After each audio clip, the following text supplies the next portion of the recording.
En nuestras islas, el mar no es solo un paisaje.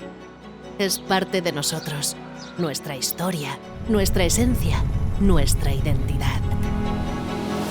Cada ola trae consigo lo que somos y nos recuerda lo que fuimos, de dónde venimos y a dónde debemos ir. Su interior alberga el hogar y refugio de miles de criaturas maravillosas.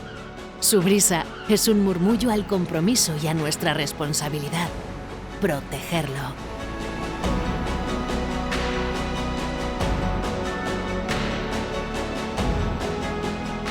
Cada esfuerzo que hagamos por conservar nuestro mar es una promesa a las generaciones futuras, porque el mar no es solo parte de nuestro origen.